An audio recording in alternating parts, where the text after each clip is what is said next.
Hello. Hello. Hello. Hello, hello. Hello.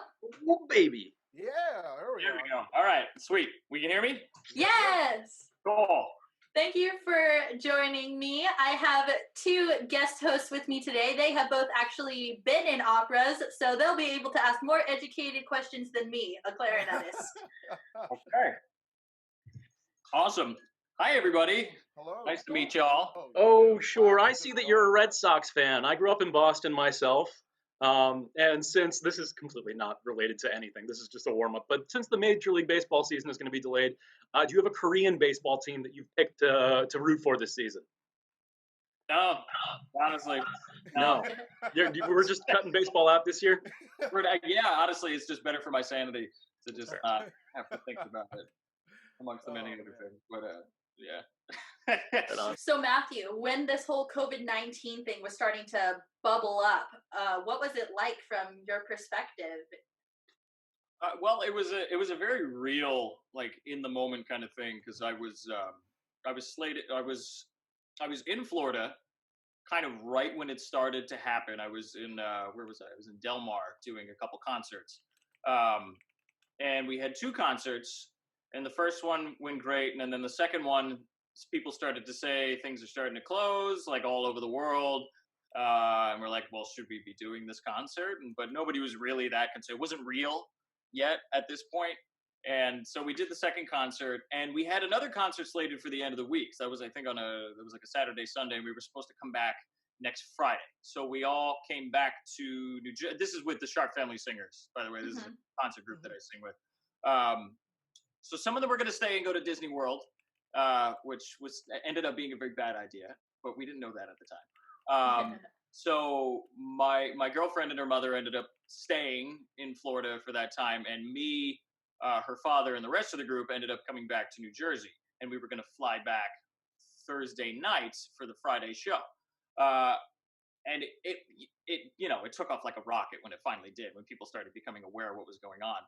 And we're sitting at home, and they're in Disney World, and we're like, what's going on down there? Are you guys okay? And they're like, yeah, everything's great. Like, we're at Disney World. We're having a blast. And I was like, please be safe, kind of deal. And came Wednesday night. The agent and the manager that was in charge of booking the gig kept saying, like, we're on to go. Like, you guys got to show up. Until they cancel it, like, you're on hook for the contract for it to show up. And we're kind of uncomfortable with it, but like, it still really didn't hit home at this point. This was like right when it happened. So we're like, okay, I really don't want to, but I guess we kind of got to. And then the next morning, he called us at 10 a.m. and said they canceled it. The freedom of assembly thing happened. They couldn't have gatherings of more than whatever. So that got botched. My girlfriend and her mom were stranded essentially in Florida for like the next week. So they ended up renting a car and then driving all the way back.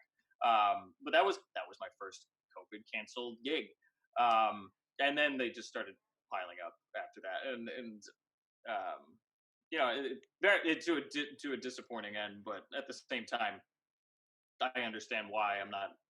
There's no animosity or anything about it. I think it had to happen, So yeah, that was kind of, it all just kind of was like a 1-2 punch, one after another. It was very real, very quickly, which I wasn't expecting. But at least it wasn't canceled while you were on the plane. That is true. That is a silver lining there. You're absolutely right. I didn't think about it like that, but yeah, absolutely right. I probably said that day. I'm like, oh, thank God we didn't get on the plane. But that feels like that was like 10 years ago. Oh yeah. At this point. So I guess going from that transition into kind of almost like your response as to these canceled gigs, going into, of course, your TikToks and all this. What kind of possessed you to go, you know what, this is the move, this is what I'm feeling? That's a great question. Initially it started off as just a fun little project that I kind of created for myself, just to pass the time and stop myself from going insane. The performance opportunities just weren't there. And I was aware of that, like, the second it happened. I went, oh, my gigs are done until at least August. which I just got my last gig at the end of August canceled like 2 or 3 days ago. Which I was like, they called me up and they're like, it's done. I was like, I know, and I appreciate the call, but like, duh, sort of deal. So I started. I just started recording I started my. Well, the inspiration came from my girlfriend and her family. They started doing it a couple weeks before me, and they were having a lot of fun with it, and they were having a lot of success with it, and it was something to do. So we started rocking on with that, and it's not an unpopular opinion, I guess to say, but I kind of figured the playing field has been leveled at this point. We're all established professionals, emerging professionals, kids just getting out of college. All of a sudden, like, the gatekeepers are gone. They don't exist right now. And as not to sound morbid in a way, but it kind of, to me, I viewed it as like, this is an opportunity that's not going to happen again, ever. Hopefully, ever again. Given the circumstance, I said, well, you know what, it's happening one way or the other. I might as well take advantage of it. And for, because I love that you're doing this, by the way. Thank you. The initiative to do this and create this kind of forum it speaks volumes about you taking advantage of the opportunity and doing the best you can with the situation you have, sort of deal. Which is exactly what I tried to do, which is why the second you asked me, I was like, yeah, heck yeah, of course. But for anybody watching, like, I guess in the past, I would have equated it to somebody, graduating from college and going like, what the hell am I going to do next? Sort of deal. What's the next best move? And that's to just hit the ground running. And when you're in your early 20s, not that I'm ancient or anything, but yeah, it's getting there. That's the time to just make lots of mistakes and do stupid stuff and just get out there and put yourself out there. And that hasn't changed. It's the same as it's always been, but now again, all of a sudden, Christine Gerke, whom I've now had the opportunity to talk to as a result of all of this, because she's seen my videos. So otherwise, she would be too busy being at the Met and singing Wagner and whatnot and being amazing and awesome. But all of a sudden, all of these people that had spent years establishing a career are, boom, everybody's at the exact same level right now. And the learning curve is, everybody started at zero. I had no idea how to edit a video. I had no concept of editing software. I now realize that, like, iMovie sucks. Like, I didn't know that. I thought it was like just a thing that existed that everybody used. And now I have new editing software, and like, I'm investing in like purchasing an external mic that I'm using right now, and light. Bada bing, there you go. But me, and just because I mentioned Christine already, we ended up starting at the same place at the beginning of this pandemic and of this quarantine. So people that are graduating school right now or just coming into the profession have an incredible opportunity, if they decide to take it, of making something happen maybe a little bit faster than it would have in another circumstance. Again, not to be morbid, but the situation is the situation. That's just one humble baritone's take on it. I love it. Do you have any advice for people or students that are making that transition and setting up a home studio for the first time in the next few months? Oh, totally. Concrete stuff like iMovie sucks. Those are great. Go down that road. Okay, cool. Yeah. It's funny because I'm still trying to get my girlfriend to switch from iMovie, but she's very stuck in that regard. But she figured it out. She can get done what she needs to get done. But there's so many free tools out there that if you just look, they're there. You can get a great, like, a ring light tripod setup for like $50 on Amazon, and it's not a purchase, it's an investment, because if this is what you're going to do, sort of deal, just skimp on. I'm ordering Grubhub for the 4th time this week. Just do it, 3 times for a few weeks, and you made up the difference, sort of deal. You can get a decent external mic for under $200. I guess that's a bigger purchase kind of deal. Yeah. But for the software, especially because that's what you asked about, or the editing software, I use DaVinci Pro Resolve, which is 100% free. It's free, and you can you use it? Oh yeah. Rock on, Patrick. Oh yeah. Okay, there we go. Ooh. Sapphire? I use Adobe Premiere. Okay, that's fantastic too. Classic. You just have to do a little bit of research. And all the videos I saw, they're like the DaVinci and the Adobe Pro too. Well, Adobe, the basic package is. Well, I just know for the DaVinci because that's what I use. It's better than a lot of paid programs as a free program, and there's so much stuff on it that you can play with that you'll never even get to. Sort of deal, because it's so expensive that you don't need to invest, because the high end stuff like Pro Tools and Wave and stuff is like thousands and thousands of dollars, and it has things on it that they're Latin to me. I would have no idea what to do with it. So that's a good place to start, and just start playing around. It became an obsession, like a fun project for me to try to figure these things out again, because I have nothing else to do. You were on a sort of young artist track into an emerging artist career. Do you think that this experience has somehow altered that for you? Or maybe it didn't, maybe it did. We don't know if we go back, if it's going to be the same or not, but how has this changed you? Well, just do I? Gosh, I hope so. Boy, oh boy, that's kind of all I've ever wanted, is to not have to go through that grind. Unpopular opinion, but no, not an unpopular opinion. Popular opinion. Young artist programs are a pain in the butt for a multitude of reasons. Not in every case, but I think there's, especially right before this, I know more than a few people who have been working for kind of reform in that world. Joseph Weatherson Pitts, if you know the name, he's been pushing for a lot of change with that, and I admire him greatly for that.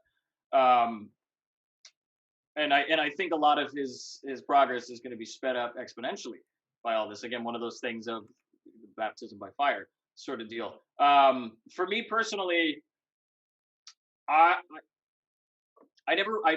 purposefully tried to not participate in that system as much as I could, to kind of circumvent it in a way, and not be a part of what some ways I observe to be the problem with being a young emerging professional in the opera business. Is it has the young artist track is a propensity to take advantage of young artists, and oh boy, I'm just going there right now. Leave all this. Go there. This is a series meant for music majors in college, so they know what you're talking about. Go for it. Oh, when you come out of school, at least when I came out of school. Well, okay. Fun fact, because I'll just make this known now. I didn't finish my undergrad. I went for 2 years, and then I started getting some smaller roles with some regional companies in New York, New Jersey, and just said, forget it, whatever. I'm gonna try that track and see what happens. And that's not to say. Let me make that clear. That's not to say that's what everybody should do. Again, it's just one person's experience, and I like the expression, just because you don't follow my path doesn't mean you're lost, sort of deal. If you had asked me in my early 20s, I would have said, it's because college is dumb and you're dumb and like you shouldn't, and it's too much money and blah, blah, blah. But no, now that I'm older and hopefully wiser, I realize that that's not the case. That just wasn't the case for me. But I guess my little piece of advice, if you want to call it that, would be, whatever you're going to do coming out of school, I kind of said it before, just hit the ground running, and make as many mistakes as you can, as quickly as you can, because that's the only way you're going to learn. Don't be afraid to put yourself out there. I don't like the expression like throw enough mud up against the wall and hope it sticks kind of deal, because that can hurt you in this business, especially because it's such a small world. And if you make a bad impression on one person, word travels fast, more or less. I like to chuck a bunch of gold bars against the wall, and you'll probably attract somebody's attention faster that way. Hone your craft, be as proficient and professional as you can. Just get it down, like get the languages down, it's hard. It's all hard stuff. I'm not saying this is easy stuff, but become as polished and professional as you can, and present who you are, the best who you are at the time for whenever you're leaving school. And that's the best you can do. And a lot of I don't think I didn't learn this in conservatory, and I kind of learned this being on the other side of the table, in regards to like auditioning and whatnot. mostly in the musical theater world, being, the person on the other side of the table wants you to succeed 100% of the time. They want to hire you. They don't want to listen to 80 more people that don't fit what they need for whatever they're casting. They want you to be the best thing in the world. There's nothing but grace and civility and optimism on the other side of the table, because they have a show to sell. So they're wishing the best for you. And a lot of them are very understanding of, this is where you are at this moment, especially when you're young and you're coming out of school. So I think you are given a lot of wiggle room in regards to what you present.